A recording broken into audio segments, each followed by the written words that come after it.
Wow, you sure are a handsome devil. Hey, Opie, watch me scare the idiot with my new glowing eyes. Ah!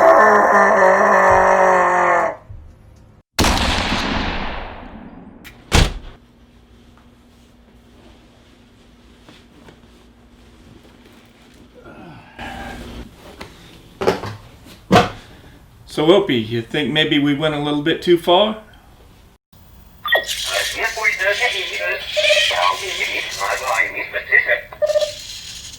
Yeah, I think you're right. It was funny though.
Right now, what we're going to show is the final stage and how we made a new method for making a talking skull.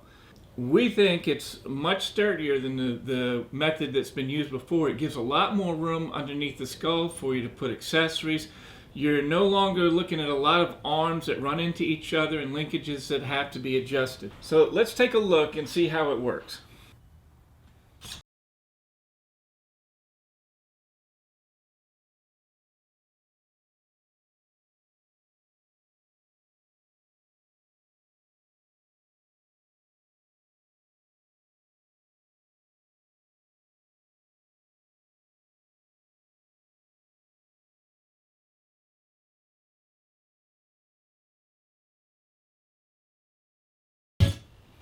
Okay, we can't go much more than that because YouTube might shut us down just over the song that we're playing, which is Everybody Knows by Leonard Cohen. So let's go now from start to finish on how to make this skull, starting with putting together the gimbal, choosing your servos, positioning everything inside the skull, and making it talk.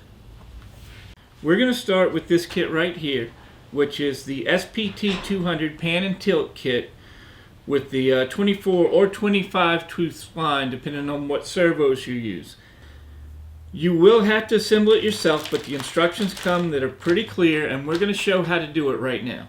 You can see that we've spread tissue paper and taped it together. The principal reason of the tissue paper is to keep all of these little parts and screws from bouncing around and falling off the table and getting lost. Really, I can't emphasize how important this little step is when you're doing small work like this.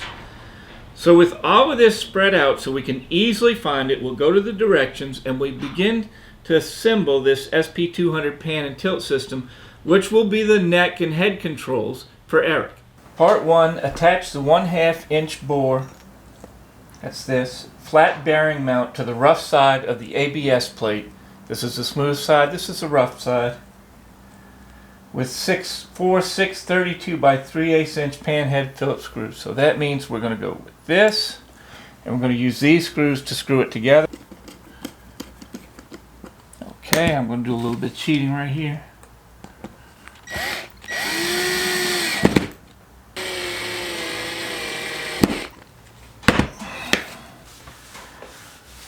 Okay, next step. Attach the 4.625-inch length aluminum standoffs to the smooth side of the ABS plate using 4 632 by 3/8 inch pan head Phillips screws. Again, that's these 4. And attaching it to the smooth side, which is here. And you can see 2 here and 2 there. Part 3, slide the servo shaft hub through a 1/2 inch bore flat bearing mount. That's got to be this, and that's the flat bearing mount right there. So this is just going to go through here. We can use a standard servo like the HS 425BB here, which is relatively inexpensive, a $15 to $18 servo. So we're going to take the horn off of here because we're going to have to slide it into this assembly. So now we're going to put the servo and mount it onto the plate right here. It's a relatively simple thing to do. And then we're going to bolt it on using the pan head screws. And it's best not to over tighten them yet, because the more loose they are, the easier it is to fit these screws in.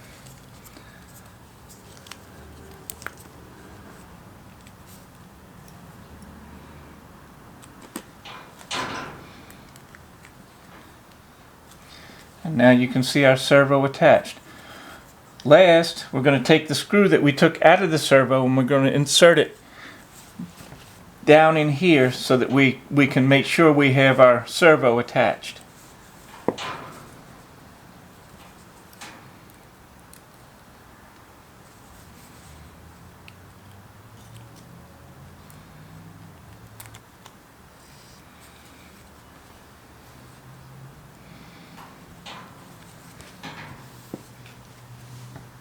For our next step, we're going to have to attach the servo controller because we have to center this servo right here. So we're going to plug this in to position 0, plug it into the computer, turn it on, start up our software, and then because my particular servo controller goes from 0 to 254 degrees, we're going to set it at 127 because 127 is halfway in between the two. So, and now we have it centered. Okay, now we're going to attach the tilt base plate to the top of the servo shaft. It's important to notice in which direction it's going to go. It's going to go with these two parts right here, 90 degrees from the plate. So it's not going to go like this. It's going to go like this. And we're going to use the same pan head screws to go ahead and screw it in. So after we've installed our bearing, we're going to press this side plate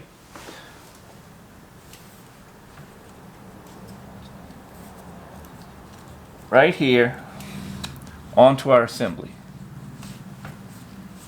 With the side plate on the assembly, we're going to use these black number 4 1/2 inch pan head Phillips screws.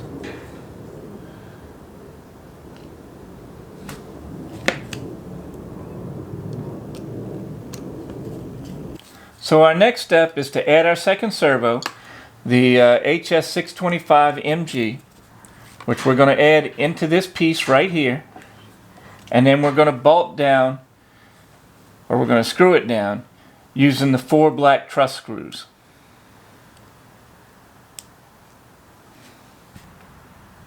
Next, we're going to sandwich these two plates together.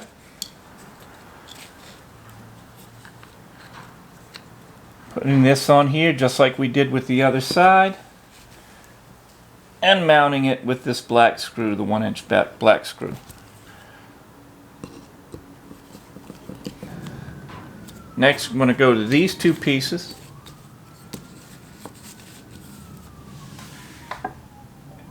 we're going to take this part that has the 4 screw holes in it and place one of these pan head screws through each hole.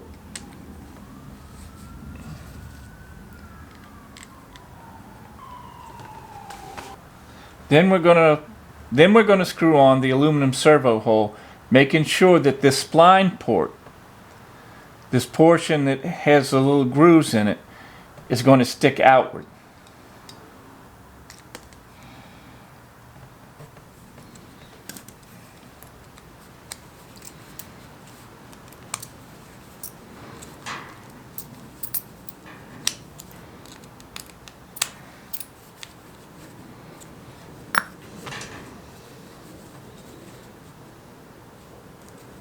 We're going to have to plug this into the servo controller.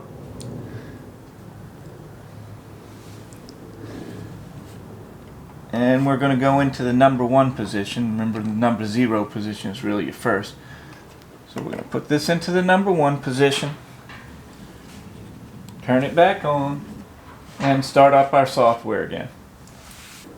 And we're going to set this servo so that it's at the 90-degree position. And let's set this, as I said, at 127.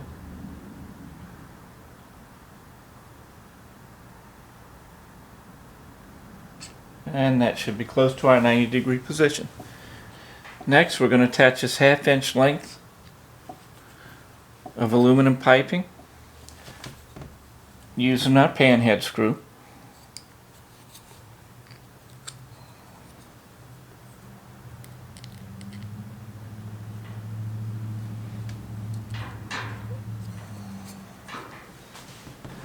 And then we're going to add our spacer.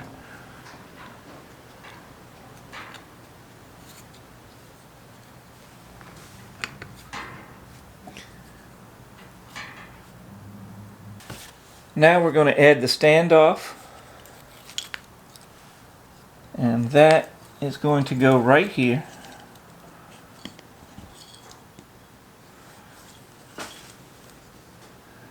And we'll screw that in again with our pan bolts.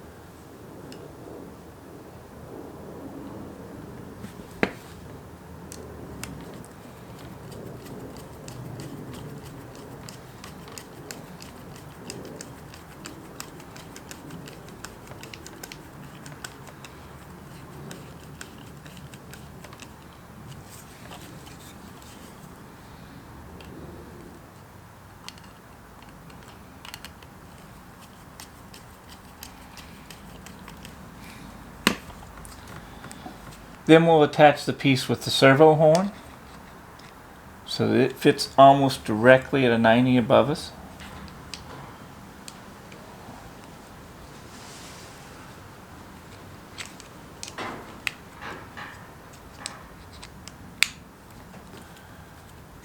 And then on the other side, we attach the other piece.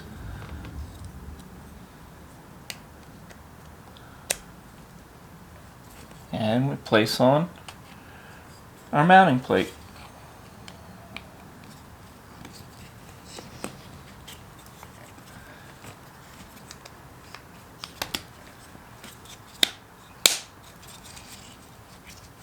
And with the mounting plate attached, we take our last 2 screws and we secure it. And now we have our gimbal completely assembled.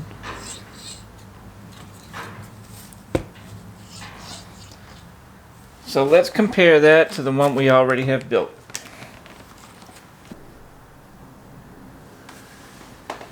Now you can see the similarities. You can see our tilt and our rotate. Now we have this mounted in this direction. And the reason we did this is because we used a lesser servo here for the rotate, and that's because there's no pressure on it. It's simply moving this way. There's no pressure this way or that way. There's a lot less torque on this servo if we do it in this direction. Now they make a mount that you can put on here, but we simply used 4 pieces of wood and dropped it down in between.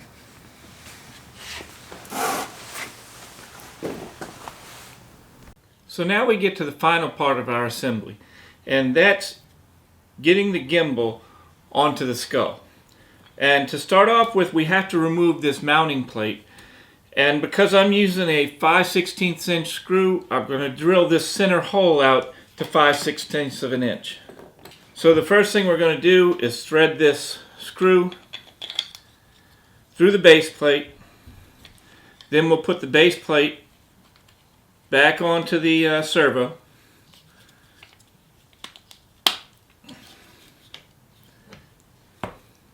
And once that's done, we'll secure the base plate with its screws.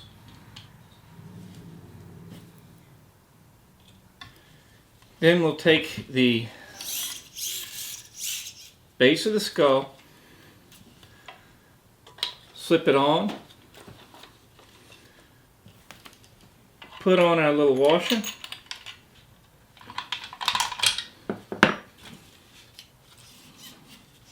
and once that's done,